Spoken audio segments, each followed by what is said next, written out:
Hello and welcome back to Bookmark Chronicles. Today we're going to talk about the discourse that keeps coming up for whatever reason and why it needs to fucking stop. Is this video actually going to make it stop? No, but I do think that we need to have conversations about these things. So the first thing is something that recently, at least for me, I hadn't heard it until recently and it popped up on TikTok, is this idea that fantasy is purely for escapism, and so people don't want to read fantasy, particularly by Black authors, if it includes some sort of racism. Let's really unpack this here.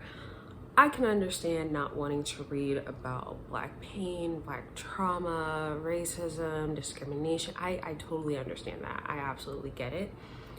But I have a problem when people say that they don't want to read Black fantasy because it includes racism, but then we'll read fantasy by white authors that still includes racism or some other type of discrimination or oppression. Because for real, what is the difference? Oppression is oppression, okay? So whether you're reading a book by a white fantasy author that includes racism towards people of color, which a lot of them still do, or this whole hierarchy or status levels, even with fictional characters, like say there's like a fairy court that's being oppressive or whatever the fuck, it's still oppression. So why is it okay in some cases but not in others? I also don't understand where this narrative comes in when so many of the people that will say that, in addition to reading books by white authors with the exact same thing, love Legendborn. It doesn't make sense. I just think it's odd because if you care so much about the representation of Black people, but you don't want to hear those stories coming from us, but you're okay with listening to them from white authors, there seems to be a disconnect here. It just doesn't make sense to me because oftentimes white authors will still include discrimination, stereotype, and it'll be totally fine. If you don't want to read a book by a Black fantasy author that includes oppression or stereotypes, did you read Throne of Glass? And were you okay with Sarah J. Maas deciding to make Nehemia a magical Negro and then killing her off for Selena's story arc? I'm just throwing the question out into the universe, but I'll wait for an answer. Low-key, I also think that this feeds into that idea that people don't want to read Black love because it often includes struggle or gangs or whatever, and people don't like street lit. Just say you only want to read about a gang if it's a bunch of white boys and they're referred to as the mafia. Because that's what it sounds like. It's the exact fucking same thing. They're doing illegal shit, they're killing people, torturing people, kidnapping people, it's all the same. There are also Black mafia stories, so what do you really have a problem with? We'll let that one marinate and move on to something else. White women, come to the front. Why is it that you can't relate to a person of color as the main character in a romance novel? So you can't read that story, but you can read about fae and werewolves and vampires and fucking blue aliens on an ice planet. Make it make sense. Just say you don't want to read about people of color. Just say that you're racist. Save everybody the time and just come out with it, because there's no valid reason for why you can't read a book with a person of color as the main character, especially when we have had to read books with white main characters since the beginning of fucking time. When I read most books, the characters in my head are automatically Black. And I've had to do that because for a really long time, we didn't have that representation in books. But for you to say that you can't relate to another actual human being because of their skin color, but you can relate to fictional characters, makes no fucking sense. Just admit that you're racist and call it a day. Staying with the theme of racism, if a white author does something that they're not supposed to do and a marginalized community comes forward and says this is not okay for XYZ reasons, keep your mouth shut, okay? It's not about you. Your opinion doesn't matter. If the author addresses it and apologizes, it's not your apology to accept. It doesn't matter if you didn't see anything wrong with it. It doesn't matter if you didn't understand why it was a problem. It doesn't matter if it's your favorite fucking author. If they're wrong, they're wrong.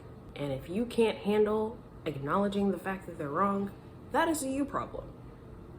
But going out of your way to defend racist authors and accepting apologies that were never meant for you, y'all gotta stop.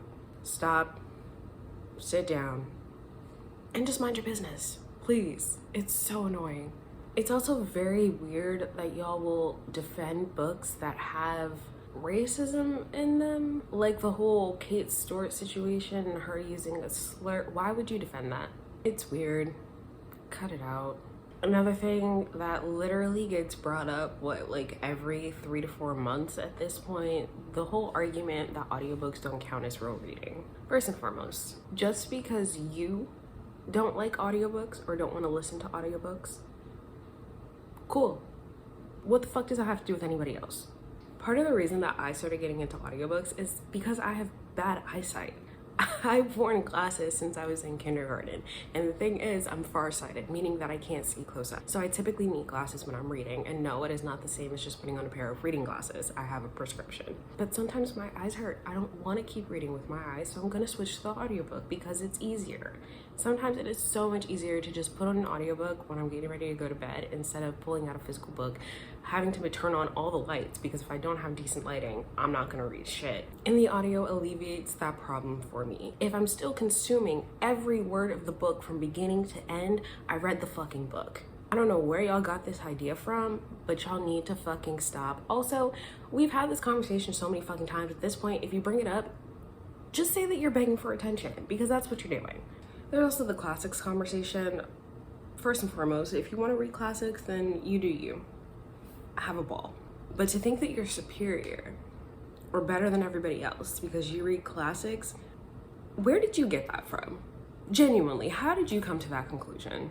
Because let's be real, first of all, there are Black classics. Are you reading those? Of course not. No, why would you do that, right? But at the end of the day, why would I, as a Black woman in the United States, want to read anything by a bunch of old, dead, white, racist, sexist dudes? For what? There was one point in time where I did think that I wanted to go back and go through a bunch of classics, because when I was in high school, I didn't read a lot of them. All the ones that people typically read in high school, like Great Gatsby, Of Mice and Men, and all of that shit, I didn't read a lot of that. I didn't read Gatsby until I was in college. And I read it, there was racism, and I was like, why did I want to read this? Why does everybody love this shit so much? Also, just the story in general is kind of fucking weird. He's just obsessed with Daisy for no valid reason, but whatever. For what? What's the point? Why do I need to read that right now in 2023? What is the benefit of that? I mean, because apparently you can only read things that are going to help you engage and elevate your mind, and y'all think that it's classics, but how? And if you are the kind of person who only likes classics and nonfiction, that's fine. But again, the superiority complex, you gotta let that shit go. Just say you don't have the imagination to read a fantasy book. If you don't, that's fine. But just say that. The last thing that I want to talk about is the condescension towards romance readers, and particularly smut readers.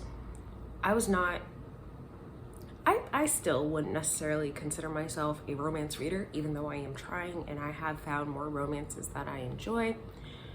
But for a really long time, I didn't think I really liked romance because, one, I didn't know what books actually counted as romance. I grew up with people telling me that Nicholas Sparks was romance. Nicholas Sparks is not romance. Neither is Colleen Hoover. Some people even have said Jodi Picoult. I love her, and she is not a romance writer. I don't know where y'all got that from. Just because some of her stories might have a relationship in them does not make her a romance author. But this idea that romance is stupid and it's just for women and it's for bored housewives, and first of all, there are men who write romance. There are men who read romance. Y'all just don't like that the majority of the authors in the genre are women and that it's majority consumed by women. Just say you don't like women. I don't think I realized how many people talk shit about romance readers until I actually fully joined the Bookish community, which was only 3 years ago.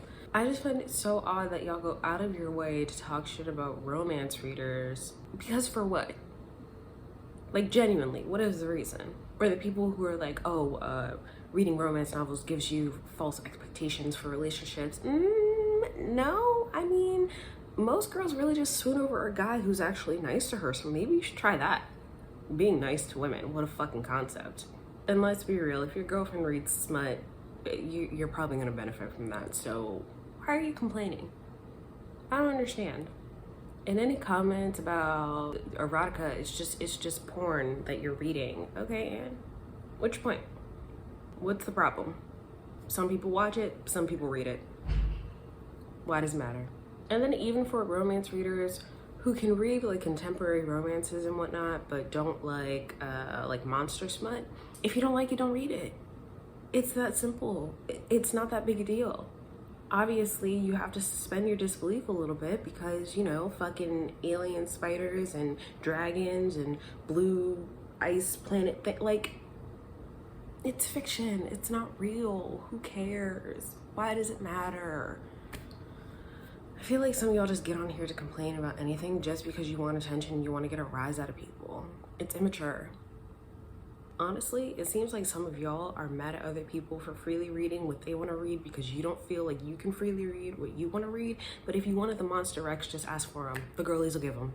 I just wanted to get some of that off my chest because I'm tired of these conversations constantly coming up, but also some of y'all just go so far out of your way to miss the point, and I don't get it. If you want the attention, just say that.